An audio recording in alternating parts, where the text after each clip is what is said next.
ओम श्री साईराम। आफ्नो जीवनलाई अनुग्रहपूर्ण बनाऊ।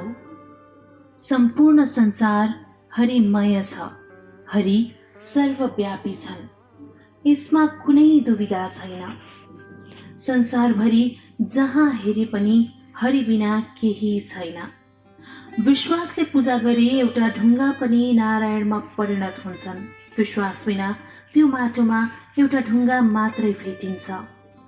अटुट विश्वास भएका कसैको पनि विनाश हुनै सक्दैन। यो नै सत्य हो। भगवान श्री सत्य साई बाबाले अनन्तपुर महाविद्यालयमा 21 जनवरी 1998 दिनुभएको दिव्य सन्देशबाट साभार। छात्रहरू, यस संसारमा बाँच्ने अनगिन्ती जीवनहरूमध्ये मानव जीवन सबैभन्दा बहुमूल्य छ। दुर्लभम मानसो देह। मानव जन्म यति अनुपम र अद्वितीय भए पनि ज्ञान बिनाको जीवन व्यर्थ हुन्छ। ज्ञानी नहीनम पशुभि समान। ज्ञान बिनाको जीवन पशुको जीवन सरह हुन्छ। ज्ञानले नै मानिसलाई अरू प्राणी भन्दा भिन्न बनाउँछ। यदि ज्ञान नै छैन भने मानिस अन्य प्राणी सरह मात्रै हुन्छ। ज्ञान प्राप्तिको उद्देश्य लिए मात्रै मानिसले साँच्चै शिक्षा आर्जन गर्दछ। ज्ञान फरक फरक किसिमको हुन्छ, किताबी, बाह्य र यस्तै यस्तै। यी सबै प्रकारका ज्ञान मध्ये आध्यात्मिक ज्ञान सबैभन्दा महत्त्वपूर्ण छ। आध्यात्मिक ज्ञान बिनाका अरू सबै ज्ञान व्यर्थ हुन्छन्। हाम्रो व्यवहारमा पनि आध्यात्मिक बिनाको जीवन देखावटी मात्रै हुन्छ। छात्रहरू, आजकल मानिसहरू शान्तिको खोजीमा लागेका छन्।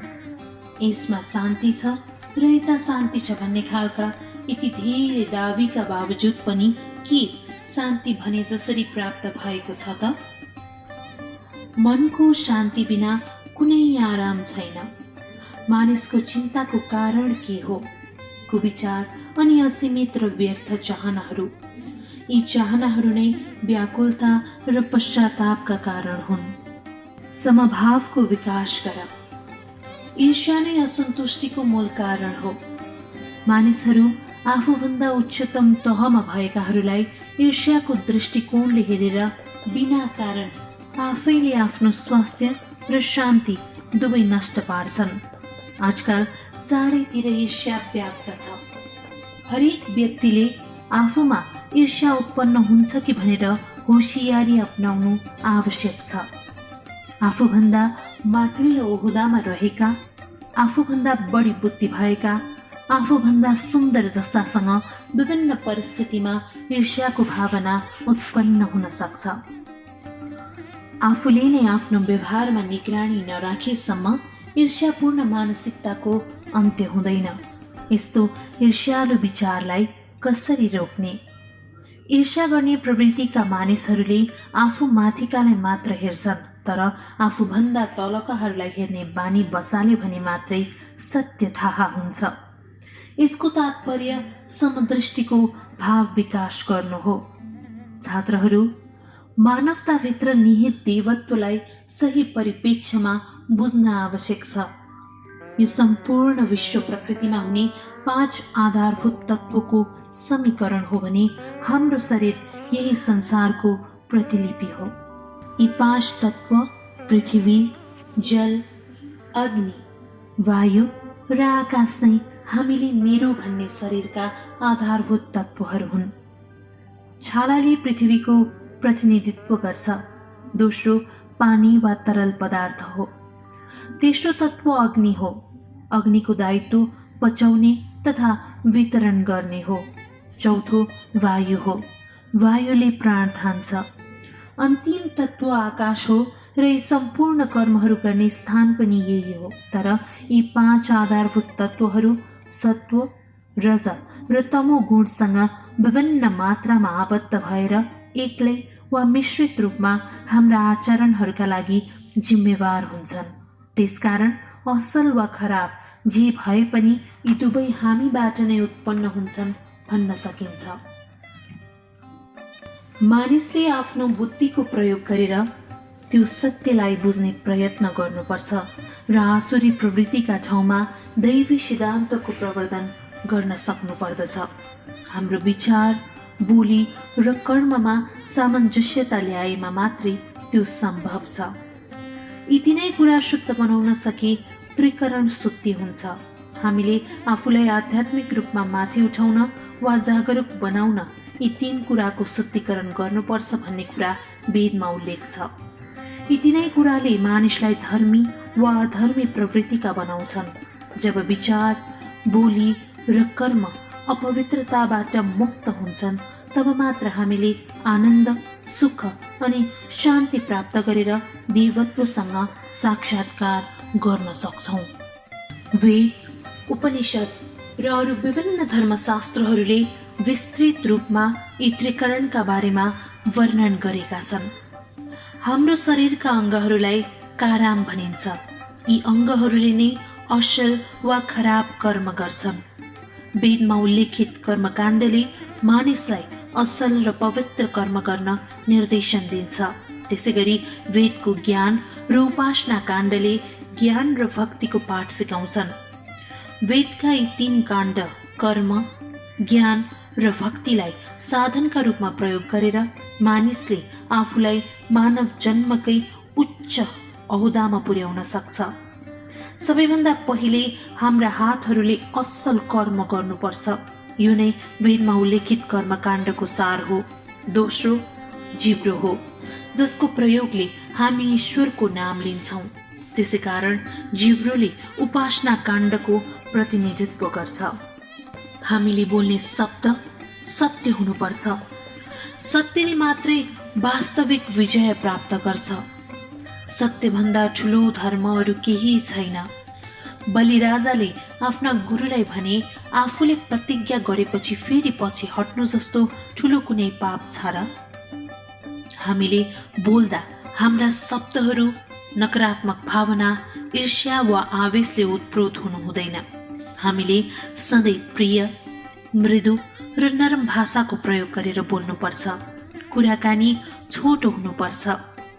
यी सबै कुराको समायोजन भएको बाणीले मात्र सत्यको सङ्केत गर्छ, जुन सत्य नै जिब्रोको सम्पत्ति हो। राजा हरिश्चन्द्रले सत्यका लागि आफ्नी रानी र छोरालाई समेत त्यागे। त्यसैले युगौं बितिसक्दा पनि उनको कृति अझै कायम छ। सत्यले हामीलाई मानवबाट देवतासम्म पुर्याउँछ। तेस्रो औजार मन हो। भनिन्छ मनोमूलम इदम जगत, अथवा यो संसारको आधार नै मन हो। जब मन छैन तब संसार छैन। मानिसले आफ्नो मनलाई मोक्ष वा बन्धनका लागि पनि प्रयोग गर्न सक्छ। त्यसैले बोल्दा वा कुनै काम गर्दा मनको सही प्रयोग हुनुपर्छ। बोलाएको तरिकाबाटै एउटा प्राणी मानिस हो वा जनावर हो छुट्याउन सकिन्छ। आफ्नो आचरणद्वारा मानिसले पशु वा पशुपतिको भूमिका निर्वाह गर्न सक्छ। यसै सन्दर्भमा जयदेवले भन्नुभयो, जीवेर साग्ने मधुर प्रियत्वम सत्यम हितम सवात्नम परमम वदा। तिमीलाई अरूको चित्त दुखाउन, उपहास गर्न वा दुर्वचन बोल्न जिब्रो दिइएको होइन। जिब्रो त मिठो शब्द बोल्नलाई दिइएको हो। पाँचवटा इन्द्रियहरूमा आँखा र मुखमा मात्रै बिर्को छ, अरूमा छैन। कानमा कुनै बिर्को छैन, तिमीले जे सुने पनि हुन्छ। नाकमा कुनै बिर्को छैन, त्यो बन्द गर्यो भने तिमी नै रहन्नौ। तर आँखामा परेला छन्। तिमीहरूले केही नराम्रो दृश्य देख्यौ भने त्यसलाई बन्द गर्नुपर्छ भन्ने बुझ। कानलाई केवल सुन्ने काममा मात्र प्रयोग गर्न सकिन्छ। आँखा पनि केवल हेर्नका लागि मात्रै प्रयोग गरिन्छन्। नाकले केवल गन्ध सुन्ने काम मात्र गर्न सक्छ। तर जिब्रोका दुईटा काम हुन्छन्। यसले खानाको स्वाद लिन्छ र बोल्न पनि सक्छ। यसको सामर्थ्य भीषण छ। त्यसैले विशेष रूपले जिब्राको सुरक्षा गर्नु पर्दछ।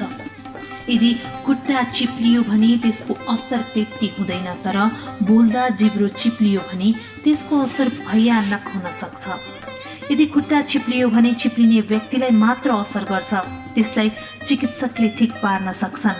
तर जिब्राले अरूको हृदय नै तोड्ने क्षमता राख्दछ, जसलाई कुनै पनि चिकित्सकले ठिक बनाउन सक्दैनन्। त्यसैले बोल्दा ध्यान पुर्याएर बोल्नु पर्दछ। अरूको चित्त कदापि दुखाउनु हुँदैन। शब्दहरूको मूल कारण नै तिम्रो मन हो। विचारहरू समुद्रका छाल सरह छन्, यसको कुनै अन्त छैन, यो अनन्त छ। समुद्रका छालहरू आफ्नो दायराभन्दा कहिल्यै पर जाँदैनन्, तर मनका छालहरू कहिल्यै नियन्त्रित हुँदैनन्। त्यसैले मनबाट उत्पन्न हुने हरेक कुरालाई निगरानी गर्नुपर्दछ। मनलाई कुविचारबाट बचाउनु पर्छ र सधैँ शाश्वत सत्यको ध्यानमा केन्द्रित गराउनु पर्दछ। पवित्रता र समभावको दृष्टिमा सधैँ कायम हुनुपर्दछ। कर्म, भक्ति र ज्ञान मार्गमा भक्ति मध्यम मार्ग हो। भक्ति आध्यात्मिक मार्गमा उच्च तहसम्म पुगेर शान्ति, आनन्द र मोक्ष प्राप्त गर्ने सहज मार्ग हो। भक्त त्यो हो जो भगवानबाट कहिल्यै विभक्त हुन सक्दैन। कैयौँ व्यक्तिहरू भगवानलाई यो संसारभन्दा फरक सम्झेर पूजा गर्छन्, तर यो विभेदता सही होइन। भगवान तिमी भित्रै हुनुहुन्छ, भगवान तिमीमै हुनुहुन्छ। जय साईं।